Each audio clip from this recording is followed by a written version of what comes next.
Antonio Vivaldi was Italy's master composer of concertos, writing more than 500 of them in his lifetime. But why did the famous 20th century Russian composer Igor Stravinsky allege, 200 years after Vivaldi's death, that Vivaldi never actually wrote 500 concertos, but wrote only one, 500 times?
Perhaps no other composer for hire was more prolific than Italy's Antonio Vivaldi.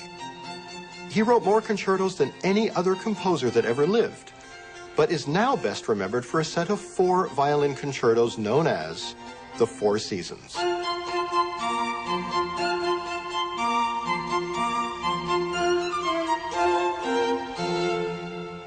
Now, no one is disputing that there is a similarity to most of Vivaldi's work. But when you think about it, that's true of most composers. The trouble with famous quips is they're sometimes funnier than they are accurate, and that certainly applies to Stravinsky's famous accusation that Vivaldi didn't write 500 concertos, he wrote one concerto 500 times. But there's a grain of truth to it, and the grain has to do with the fact that Vivaldi wrote in standard forms. And so he knew the way the piece should be written from a structural point of view and didn't really try to innovate much from that. Well, I think that that probably reflects not Stravinsky's ignorance about Vivaldi, but more the way people used to play his concertos. They used to play them all the same way. They didn't get it. Vivaldi is, and so I think that probably that speaks to bad performances of Vivaldi that Stravinsky had heard. In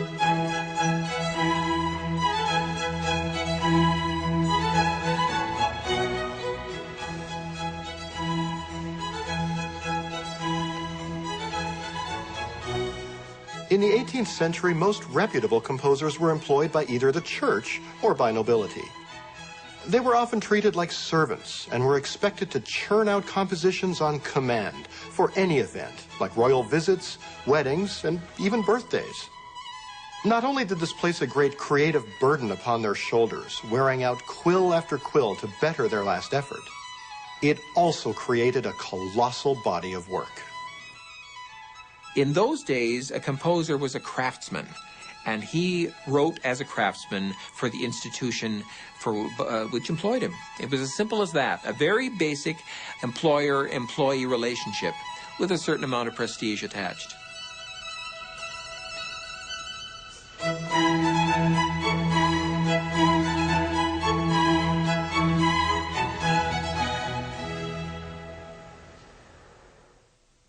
Vivaldi lived in the Baroque era, an era characterized by complex harmonies and emotional depth in form and feeling.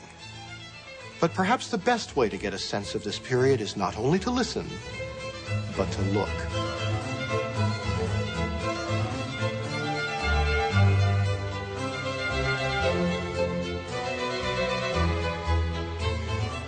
You could call it an era of wonderful excess, and I think that it's an era in which the art was directed more toward an aristocratic public than it was to, in the 19th century, a bourgeois public, if I may use those old terms. It was an era that loved striking contrast, too.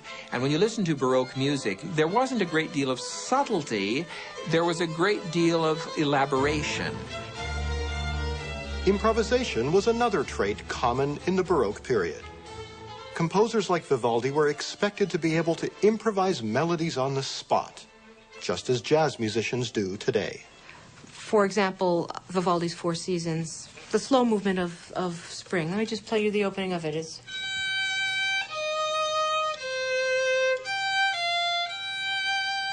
That's what Vivaldi wrote. And a modern player will play that, but probably a little more sustained with a modern violin.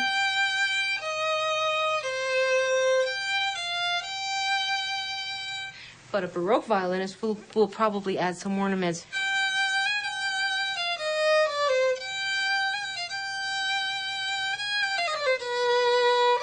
That kind of a thing. And that's what they did. They added ornaments. Every performance would be different.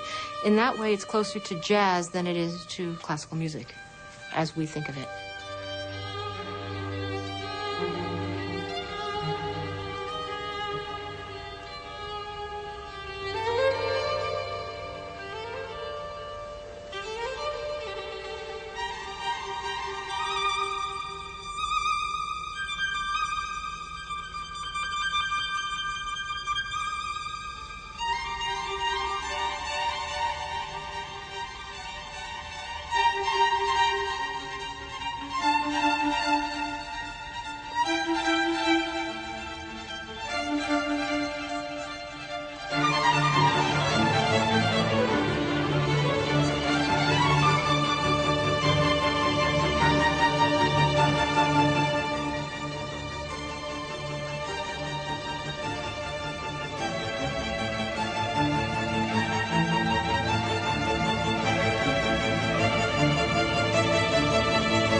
Antonio Vivaldi was born in Venice, Italy in 1678.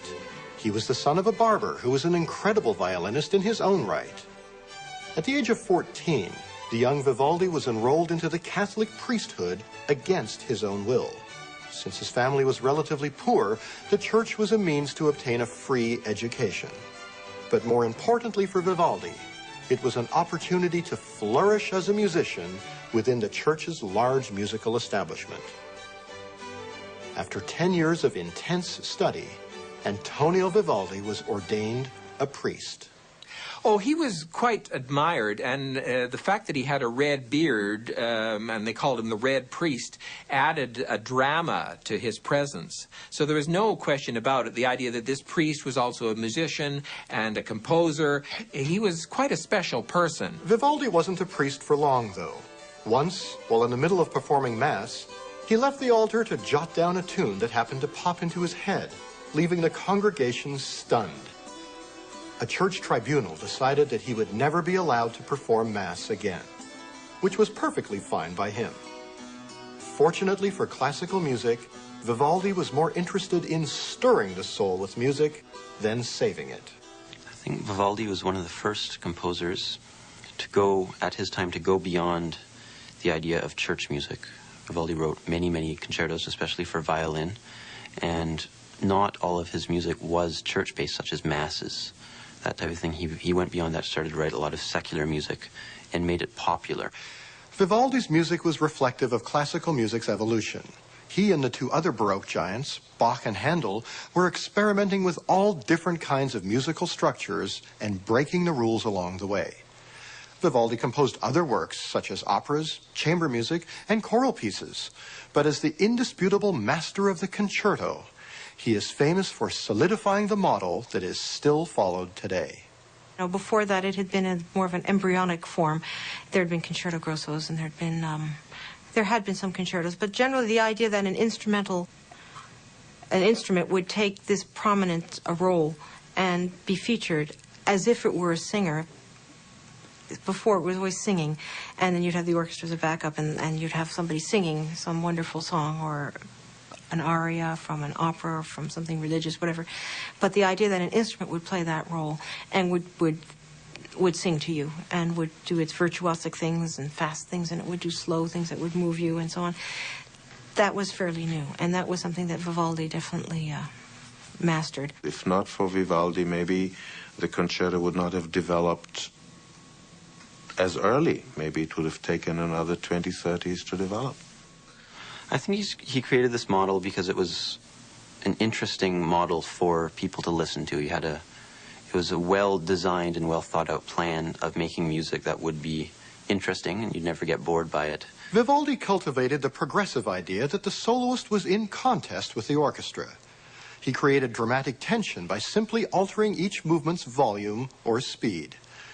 But Vivaldi's concerto format was based on a simple three-movement plan: fast, slow, and then fast.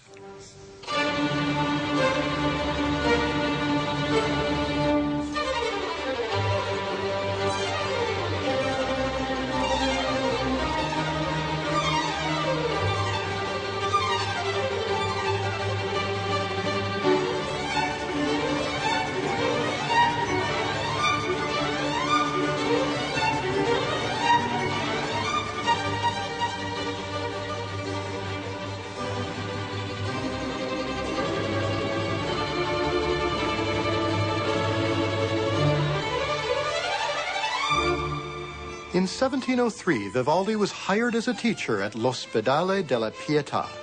Known publicly as a Venetian orphanage, it was actually a home for abandoned girls, many of whom were the offspring of rich noblemen and their mistresses. The young girls were well looked after and encouraged to either sing or take up an instrument.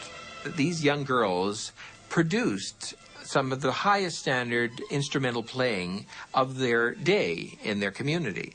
And why not, after all? They had a lot of time to practice, and they had somebody like Vivaldi to supervise them. And so those concerts that they gave became very fashionable events for Venetian society. And it was not surprising that they prized Vivaldi's presence as somebody who brought prestige to the institution, because people wanted to hear music performed at a high level, and the girls provided it. Vivaldi would stay connected to the orphanage for almost his entire life, and whenever he wanted to show off the musical talents of one of the girls, he would write her a concerto.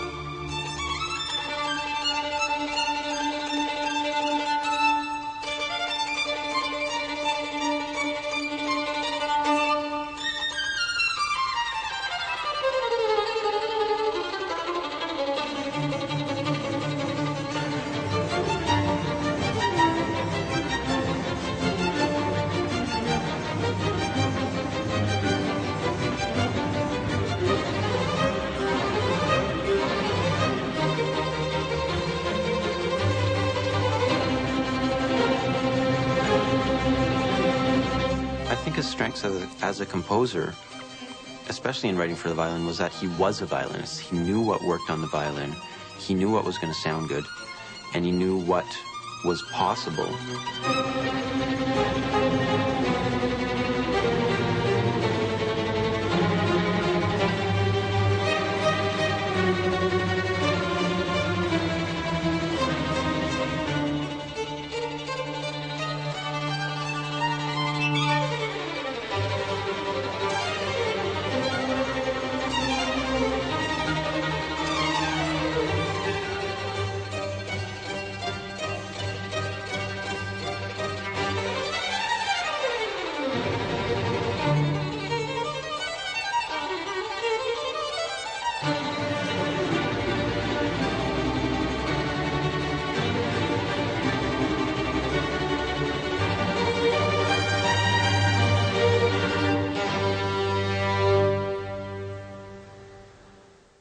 In addition to being a great composer, Vivaldi's amazing virtuosic skill as a violinist often astounded his audience.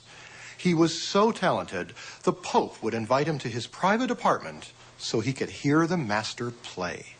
He was such a good violin player because there was also remarkable violins being made at that time. And all these things went together, and one pushing the other. There's this kind of dialectics between the good playing and the instruments that were made. No other classical instrument has captured the public's imagination more than the violin. Violinists tell me that there are about 175 ways to break a violin without even really trying. It's no wonder they're so protective of these mystical instruments that are often centuries old and can cost millions of dollars. I think the mystery of the violin is one of the most fascinating in music. The great names, Stradivarius, Guarneri, Amati, we don't know how to make instruments today that compare in greatness in terms of tone quality, projection, all the refinements of sound that they made then. And I think that the fact that we don't know how to do it in an age when we're always supposedly able to do things better than they were done in the past, has created a real mystique around great old Italian violins of the 17th and 18th century. A mystique for me is just that these things are so old. I mean, this is, 230 years old, and it's still speaking in a way. So to me, it's kind of an actually living link to a past era. Beethoven was 9 years old when this was made. Just sort of thinking of things like that, it's like pre-Napoleonic wars, and just nobody could possibly be alive and still speaking so many generations ago, and yet this is.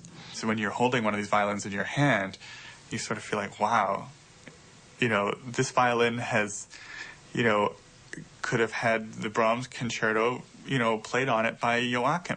Like there's a certain spirit or soul to famous violins. Everybody knows the word Stradivarius or something, and not that many people know Guadagnini. To me, it's a better violin. I don't care about the name. And so it can be that, you can just find some incredibly great thing that doesn't have the name Stradivarius, necessarily. There's a whole bunch of Guarneris out there and Amatis and things that are incredible. But again, it was this sort of period of violin making that was sort of just never equaled.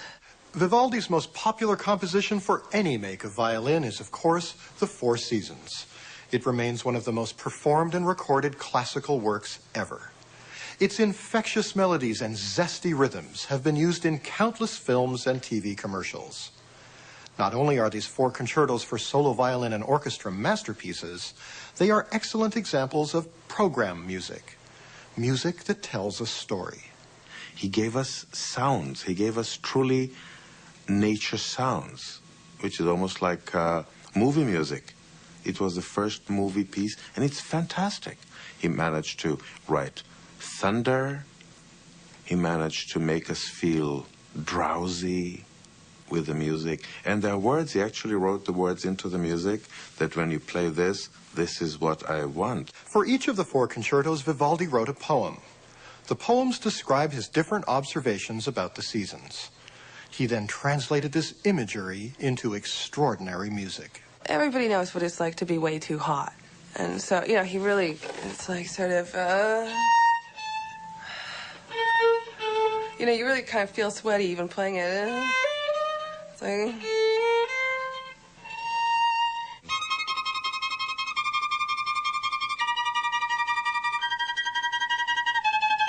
This is just teeth chattering, I mean, it doesn't sound exactly like teeth chattering, but if you look at the poem, hear the music, you think, it sounds like it. So it's very colorful in this respect. These are the kind of effects that Vivaldi used.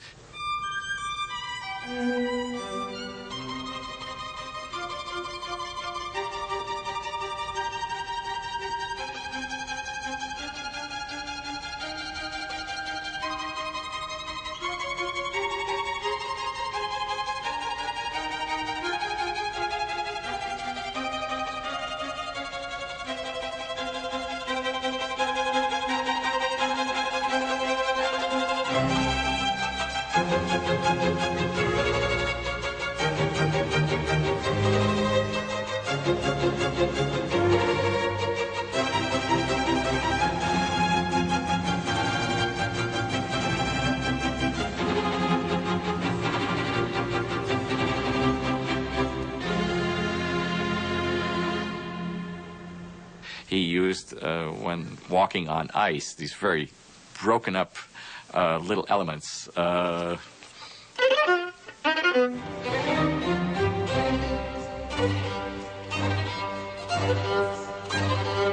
hesitating steps and falling to the side, and it's not exactly smooth and easy walking.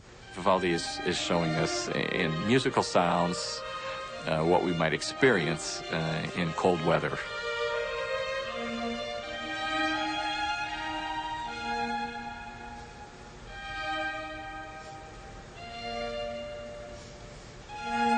The reason I think that these pieces are so perennially popular is because of the programmatic nature, there is a lot of room for interpretation and individual interpretation, and so you can feel strongly about doing it one way and somebody else can feel strongly about doing it another way, and so that's what makes them so interesting all the time.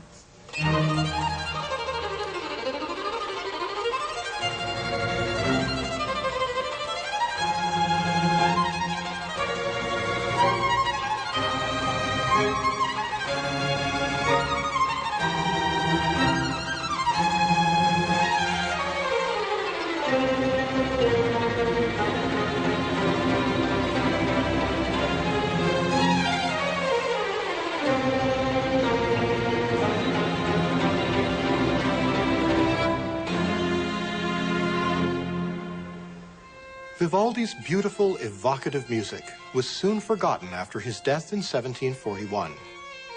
The musical world was entering the classical period of more emotionally restrained music, and Vivaldi's name was barely mentioned for almost 200 years. Vivaldi's real rediscovery came about in the 20th century in two phases, really. In the 1920s, when a lot of the music literally was rediscovered in caches, and in the 1950s, when the idea of playing early music on period instruments became really quite common and quite fashionable.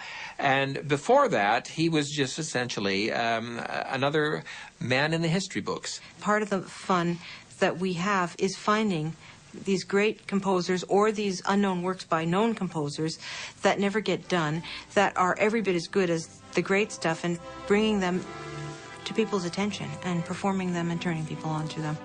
The fortunate discovery of Vivaldi's work, which lay dormant for so many, many seasons, is one of the greatest finds ever in musical history.